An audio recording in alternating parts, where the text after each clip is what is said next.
Another month of shooting with the Leica M11, and I want to keep this conversation going. So I want to share some updates that Leica have recently made via firmware to address some issues and also add some new functionality to the camera. I'll show you how much or how little editing I typically do to these files and how they look printed, and I'll also answer one of the most popular questions I've gotten since I bought the M11, and that's all about the M10 Monochrom and whether or not that would be a better camera for me personally. Thank you to KEH Camera for sponsoring this video. If you're looking to buy or sell any used gear on KEH, make sure you use the links and codes down below. Save yourself some money as well as get a bonus on your quote. I'll tell you more about them in a little bit, but for now, let's take a look at what Leica has done here with this firmware update just 1 year since the camera was released. With the latest firmware update, version 1.6.0.0, Leica has addressed the following: energy saver options for the Leica Photos connection, geotagging via Leica Photos, improved connection to Leica Photos with Bluetooth, additional options for camera standby, 30 minutes and 60 minutes, option to export user profiles before a camera is reset. High-speed sync flash photography is now available with ProPhoto devices, and I want to pause right there for just a second. Leica is a much smaller company than most camera brands, and they typically kind of live and exist in their own bubble. There's not always a lot of third-party support, so to see high-speed sync being now compatible with ProPhoto devices on the M11, that's exciting to me. I love using off-camera flash, especially outdoors on location. That just gives you a lot more control over your ambient light, being able to use high-speed sync. That's not going to apply to like every single person out there, especially everybody with an M camera, but just having that added, I wasn't expecting that, and that was exciting to me because when I used the SL2 and SL2S, I wasn't able to do high-speed sync at that point. They may have addressed that in those cameras. I'm not sure. I haven't used them in a while. But while I used those cameras for weddings and portraits, anytime I was using flash, I wasn't able to do high-speed sync, and it's another tool in the tool bag. It's a great thing to have. So to see that added to the M11, I was excited. I'd love to see, or continue to see, more third-party compatibility with Leica and other manufacturers. One quick change, the storage options setting, that's now been moved to the storage management menu. And in terms of like addressing some issues, there are some things that they've also fixed with this firmware update. Number one, live view can now be activated when using the remote control with Leica Photos.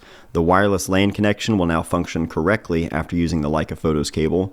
Specifically, a camera error which caused the device to freeze has been remedied, and various other errors in the firmware were fixed. Credit to Red Dot Forum on all of the information on this firmware update. It's also where I went to find and download the firmware update. If you are a Leica shooter and you don't know about Red Dot Forum, make sure you bookmark that site. It's a great source of information for really anything Leica.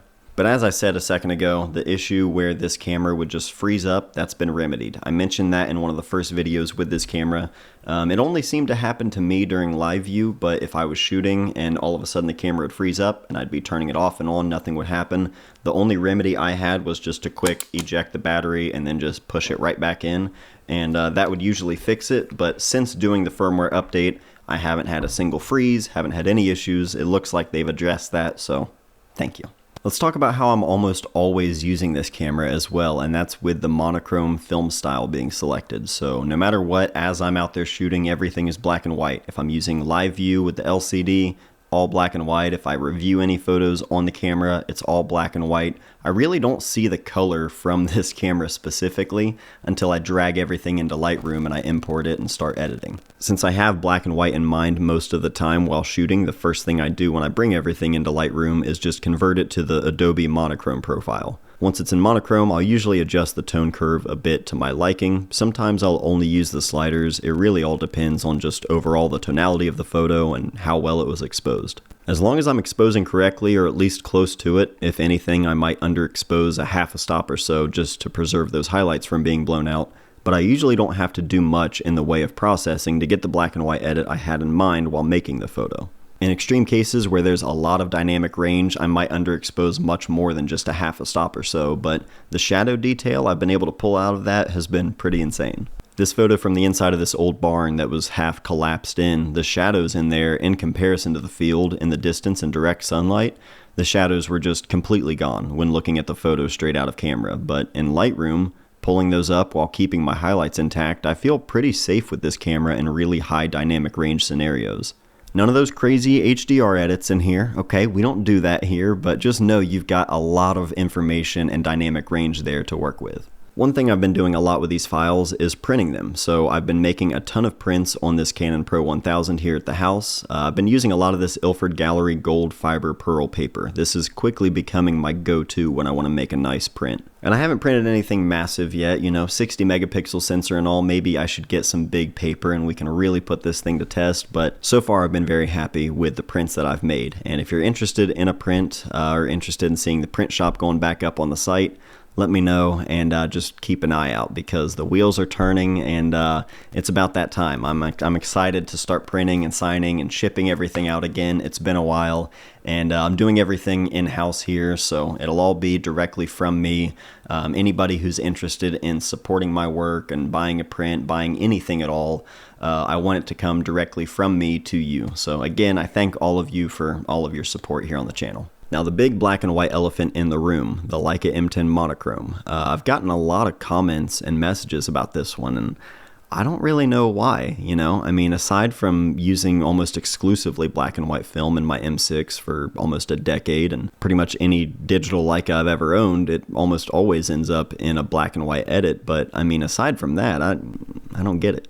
Now, really, the M10 Monochrom was for sure in consideration before I bought the M11. It makes perfect sense for me, considering I rarely ever shoot color. Most of the time, I find color to just be way too distracting. I actually do like the built-in color profile from this camera. I think it looks pretty nice, and it's a nice color palette to work with. I haven't had to use any presets or profiles on anything. I've just been working off of that in-camera profile and making my edits from there. But as usual, knowing me, I pretty much always prefer the black and white. Oddly enough, despite getting a chance to check out a number of different Leica cameras before they've even been announced, the Q2 Monochrom, the M10R, the SL2S, there have been a lot of cameras that I've been fortunate enough to, get my hands on. Even cameras that I wasn't buying myself, just cameras that I could test out and share. And oddly enough, the M10 Monochrom is one that I've never even seen in person. I've never even held that camera. I mean, I guess I know what it feels like, but I've done a video on the channel here with the older monochroms. I believe it was the 246, and everything I've read from the M10 Monochrom, from friends who have used it to friends who have owned it and, use it every single day, they love it. They're like, this is the perfect digital camera for a black and white photographer. So why wouldn't I just choose that camera? Clearly, that seems to be a good option for me, and it might sound odd, but all of the really small changes from the M10 generation to the M11 generation, all of those like little tweaks that to me make a big difference, that's ultimately what won me over. And I don't want to beat a dead horse because that has never sounded fun to me. And I also don't want to repeat myself a bunch here, but the little changes like the USB-C charging, for me, that's something I use every single day. Being able to just quickly plug in the camera no matter where I am. I haven't even used the charger that came with this camera. It's still sitting in the box. This camera just gets plugged in the bottom of the camera. I have the one battery. I haven't bought any extra batteries. This thing works all day long because no matter where I am, whether I'm at home, in the truck, or I have a little, portable battery bank just in my bag, I always have power for this camera. It's always getting charged when I'm not using it, and these cameras already have great battery life. So that little small thing right there for me, no bottom plate to fuss with, the variable resolution or triple resolution, the internal storage, all of these like small things, as well as other things they've packed into the camera, technically and everything, just the small, almost just convenience changes. They're small, but to me they're effective and they make a difference. That's ultimately what won me over. I also wanted to provide some sort of real-world practical use from this camera and on YouTube. This is also my job now, so that's part of it. But in buying Leica's latest camera, their flagship camera, my goal in that, at least with these videos and with this channel, is just as I use this camera day to day, I want to continue to share my experiences, my photos, my thoughts, issues as they arise or if they arise. As I'm out there making photos, looking forward, I guess, into my own schedule or video calendar year, I want to be able to provide real-world practical use with a camera like this for anyone who might be interested in it. This is absolutely not the camera for everybody. It's not what I would recommend to everybody, and I could not care less what you use to make your pictures with. But for anybody who might be interested in them, all I hope for is that this channel and these videos, it's a good source of information. Going to take a quick pause to pay some bills and thank our sponsor today, KEH Camera, for supporting this channel and keeping it moving. It's the new year, but you don't have to buy new gear. KEH Camera has been buying, selling, and trading used photography gear for over 40 years now. No matter what you need, whether it be a camera body, a lens, a tripod, a camera bag, anything at all, there's a good chance KEH has it in stock because their inventory is massive and it's being updated all of the time. They also have a risk-free 21-day return policy for thousands of their items, along with a 180-day warranty included. Maybe you're not looking to buy gear, but you're looking to trade in or sell some of that old gear that you're not using. They have a quoting system on their website that's available 24/7, so you can see exactly what you can get for it, or you could even schedule a video chat with one of their buyers to go over things more in depth.